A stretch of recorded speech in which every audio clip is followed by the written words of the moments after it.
I founded Greenleaf Biofuels nearly 5 years ago. It'll be September 2004. I formed the company. I immediately went out to Iowa and did this, what I call the baptism by fire in all things biodiesel, a course run by John Van Gerpen, who was at Iowa State. He's now at Idaho. And after that week, I spent the week, learning everything I could about biodiesel, talking to a lot of other people who were in the program, who it's really interesting to see when I travel around the country now and see some of my fellow alums from this one-week course who are all off doing great things, and many of them are still in the biodiesel world.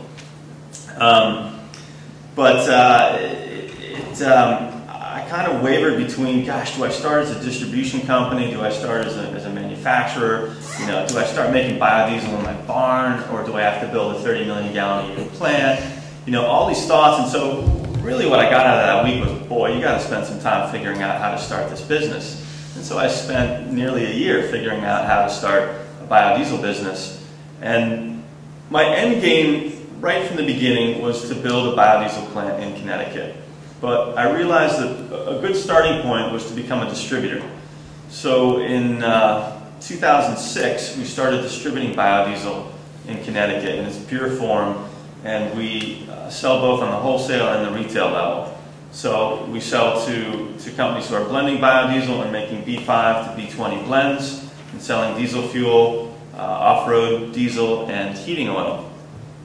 And we also sell to this kind of grassroots group of biodiesel enthusiasts who are running, many of them running B100 in the summer months or in the warmer months. So we've catered to that market as well. And really, from the outset, I was doing it for environmental reasons, but I started discovering pretty early on that a lot of our customers weren't necessarily doing it for environmental reasons. They were doing it for national security, energy security reasons. It was only a few years after 9/11, so there was a lot of, well, there still is a lot of sensitivity around that, but there were people who really wanted to make a difference somehow in their own lives. And if they had a diesel vehicle, this was one of the easy ways they could do that. And so I discovered that, being very open, I'm a pretty liberal Democrat, and did this initially for environmental reasons, but I realized that this had a very broad appeal. And that gets us into the political aspects of starting a business. Once I realized that there was a very broad appeal across party lines to building a biodiesel industry in Connecticut, I realized that it was more viable to actually build an industry. And so I started becoming more active at the political level, and it's been something that certainly has directly benefited Greenleaf. We played a pretty active role in creating the program in Connecticut, the grant program. And we received a grant for our distribution business to enhance our distribution capabilities. And we later applied and received a grant award for our to-be-built biodiesel production facility in New Haven Harbor. So certainly there were direct benefits to Greenleaf through that, but I also got more involved in policy building for the greater good. And I think there's a very strong social component for all of us who are here on the panel.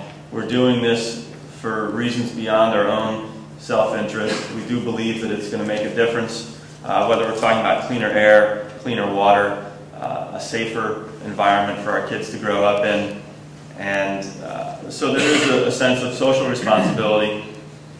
And that's something that I've been taking more of an interest in more recently, and realized that the policy making is a means to realizing a broader impact for biodiesel across a greater portion of society.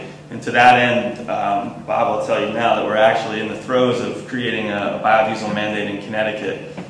Literally as we speak, it's making its way through the Connecticut legislature, and we're hoping that we're going to jump right on board with Massachusetts and have a 2% mandate starting in July of next year, building up 1% a year to 5% by July of 2013.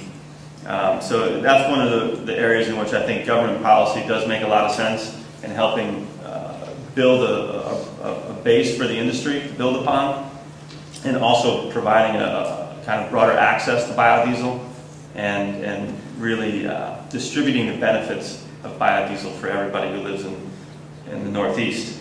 And just quickly, I know I'm probably speaking longer than I thought I would, but on the economic side, it is very difficult to start any business, and it's especially challenging starting a biofuel and biodiesel business. I found at the moment I'm not bringing home a paycheck, and if there's anybody else here with young kids at home and a wife, I don't recommend going home on payday without a paycheck. Hopefully it doesn't last too much longer. And I believe I am in this to some extent for self-interest, and I do believe that there is a great profit to be made in this business, but it's taken quite a while to get to that point. But I am very optimistic that we're going to be able to build our distribution business into a profitable business into itself, and hopefully by the end of this year, hopefully actually in the next couple of months, we'll be breaking ground on our plant in New Haven Harbor. And the economics look good for that model, using waste grease and other feedstocks that are non-food feedstocks.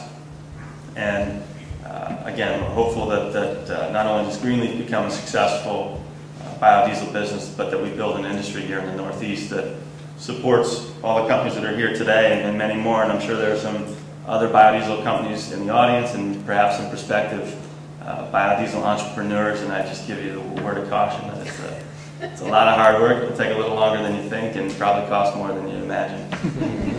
And I would like to acknowledge very quickly, I have my distribution manager here, Charlie Beebe. I have a summer intern, Lauren Hill, who's here, and they're both working for peanuts too.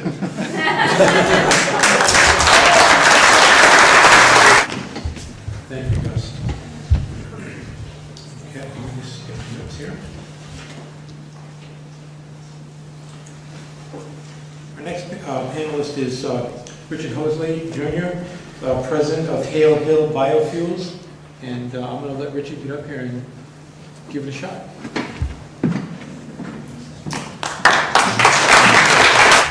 Thanks again for attending today. Many of the folks here are my mentors, my customers, or liaisons of information that have helped us develop our company to what it is today. I would also like to point out that our company has received a grant from CCAT. That was a presentation that Jeff put on earlier, and I think our company was listed. With our ability to do that, we've brought a marketing manager to our company, and I'd like to welcome John Carroll, who's here today, along with Donna Wurst, our office manager, and thank them for their support from day one. Day one for me was, I think, September of 2005. I have, well, I live with 4 ladies. 3 are 9, 11, and 13. But back in 2005, when they brought their pets to elementary school, the principal stuck his hand out and gave them the Heisman and said, no, you can't bring your pets in. We don't allow guinea pigs or rabbits or chickens to school. And the children said, why not? I don't understand. Well, you have to understand that some children have asthma and allergies. And the kids came back and they were scratching their head. And, you know, the youngest said, I don't think the principal likes our guinea pig. And I said, well, let's look into this a little bit. And the oldest one said, well, what about asthma and allergies? Where does that come from? And a little research on the internet helped us realize that school bus emissions idling outside the school may have contributed to a huge rise in asthma and allergies with school kids in September. And these kids came to me, this future generation, and they said, how are we going to change this? What can we do to... Well, one of our many projects is a tree farm that we have in Portland, Connecticut. We're just outside of Hartford, and we have an office in Branford, Connecticut, outside in New Haven. And this tree farm was a focus of land preservation, and it's sort of a charity. We donate Christmas trees to various charity organizations to help raise money and inspire the gift of giving. And the animals, and the focus of the animals, was a sense of responsibility for the children. Long and the short of it is, when we were running our tractor through the fields and we looked at the smokestack coming out in front of us, in front of the steering wheel, and the hydrocarbons, the polycyclic hydrocarbons, the black smoke that we saw coming into our faces, we said, hey, wait a minute.